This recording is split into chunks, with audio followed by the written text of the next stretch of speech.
What's up, guys? My name is Kari Lawrence. Here today I have Pat and I have Gabby.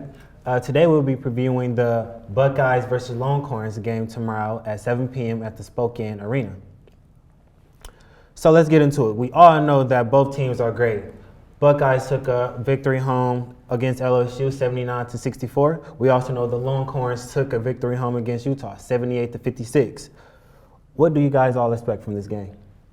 So I think the first thing that really jumps out to me with this matchup is the battle between Ohio State's great offense and then Texas' also elite defense. So with Ohio State, their offense has been very efficient this year. So they hold the number 3 scoring offense in the Big Ten at 78.6 points a game. And then they in the Big Ten, they're also second in three-point percentage at 37.6%. So obviously they're a prolific team shooting and obviously with Taylor Muggsell and J.C. Sheldon, they're all efficient shooters. So in that, definitely that's continued during postseason play. So last time out against LSU, they went to that tough environment in Louisiana, and they really shot the lights out. They made 10 threes, over 45% from 3. So they're really riding into the Sweet 16 pretty hot and pretty hot on offensive end especially. So then for Texas, on the other hand, they're definitely elite for defense too. So they give up just 56.5 points a game, that's first in the Big 12. And then, so that obviously in the NCAA tournament, they've continued that dominance, giving up less than 60 points in both their 2 games, their 2 wins over Fairfield and Utah. So also another thing to note about Texas is they held its opponents to 28.3% from 3 this season, which is a very, very low number.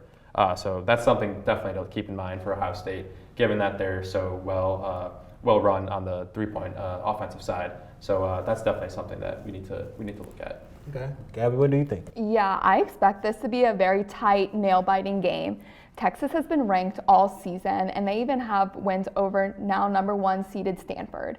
Ohio State is coming in hot right now, getting a win, like you said, Pat, over LSU in Baton Rouge, which is a tough environment to play in an SEC game.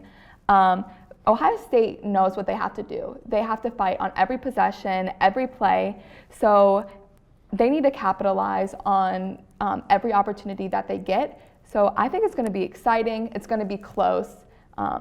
Yeah. Okay, I definitely agree with both of you guys. I think what's going to be interesting is how we know that OSU is very good at offense. Let's see how they play defense. We know the Longhorns is very good at defense. Let's see how they play on offense. So with that being said, what excites you about tomorrow's game? I mean, everything excites me. It's lose or go home. Win or go home. But, Ohio State is an elite team. Texas is an elite team. And everything, like you said, is on the line. So I'm excited to see, like we said, how is Ohio State's offense going to react to Texas's defense? And then I'm also excited to see the J.C. Sheldon-Muggsell duo. Those two have been elite for Ohio State all season, but can they keep the momentum up? They've played 40 minutes in the past 3 games each. And so I'm just excited to see what can these two create and what momentum can they create within their team, because other people have to step up. It can't just be Muggsell and Sheldon to carry the team, because Texas is so elite. They're going to find ways to stop those two. So it's going to be up to Mikola Shikova, Tanea Beachum, Ricky Harris to get those hustle plays that they need. I definitely do agree with you. The whole team has to step up collectively. It just can't only be those 2 players. What do you think, Pat? Yeah, so going off of what Gabby said, Texas, obviously they're a great team, and it really starts in the defensive end, like I was saying, but also with their defensive pressure. So this season, Texas, they really turned up the pressure throughout the entire season. They've been full court press. So they forced 21 turnovers a game, which is first in the Big 12, third in the nation actually. So that's a very crazy number. So looking to the tournament or in the NCAA's, Texas, they've really been able to sustain that pressure as well throughout these first 2 games against Fairfield and Utah. So the first game against Fairfield, they had 22 turnovers forced.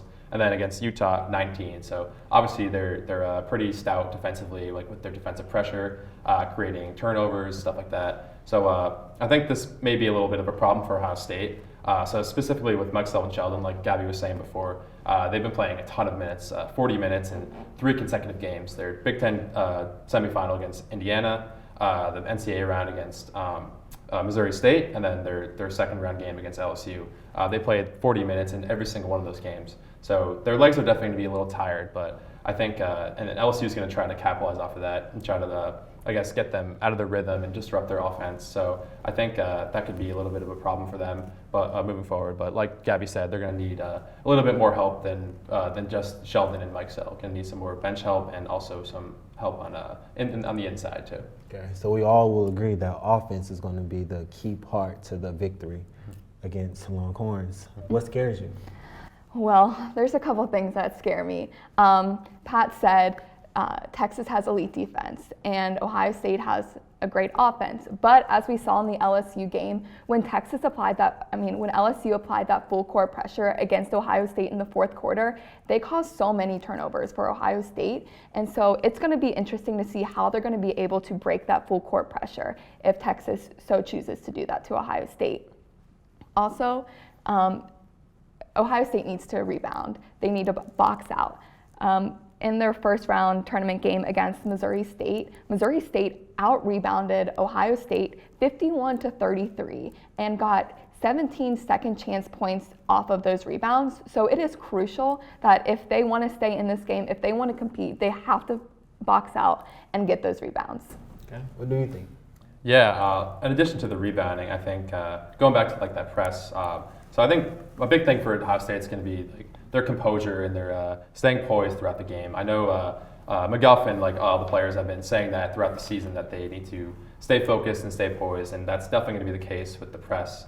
Because if they lose their focus, LSU is going to take advantage of that, or Texas, is going to take advantage of that and really cause some turnovers and really disrupt that offensive flow, like I was saying before. So I think one thing that they could do is really stay, like I said, stay poised, stay composed, but also maybe even like press them back, because I know Ohio State's really been they've really been pressing a lot for their team, and then so if they press them, because I know teams usually they don't like to be pressed back. Teams that press usually don't like to be pressed back. So I think if they do that, they could definitely have a chance Friday. Definitely, the momentum has to be there the first quarter, or unless it's gonna be pretty bad. Yeah. So what is a key player you're looking forward to tomorrow's game? Yeah, I'm always looking forward to watching J.C. Sheldon and Taylor Mike Sell. They account for 48% of Ohio State's scoring offense. So I'm obviously looking forward to them, seeing what they're able to produce, but I'm looking forward to Tanea Beacham. This very well could be Tanea Beacham's last game, collegiate game, but she's always the first person to come off the bench for Ohio State, provides so much energy, and as a leader, as a captain, I think she's going to get the Buckeyes in the right headspace, in the right mental state, and I think she'll just pour out her entire heart and soul into tomorrow's game, knowing that tomorrow very well could be her last game in a Buckeye uniform. Yeah, I'm definitely looking forward to Beacham too. I think she's more of an underdog, so I really love that too. So I'm definitely looking forward to her. Yeah. What do you think, Pat? So I think for Texas, it does start with freshman forward Aliyah Moore. So in this tournament, she's been coming off the bench, but she's really been producing for Texas just on the offensive end with her efficiency and shooting. So she's had career highs in both games that she's played. So the first game against Fairfield, that was her NCAA tournament debut, and she set a career high with 18 points and 10 rebounds. So got a double-double, career high. So and then she matched that performance against Utah. So she had 21 points. That's also a career high.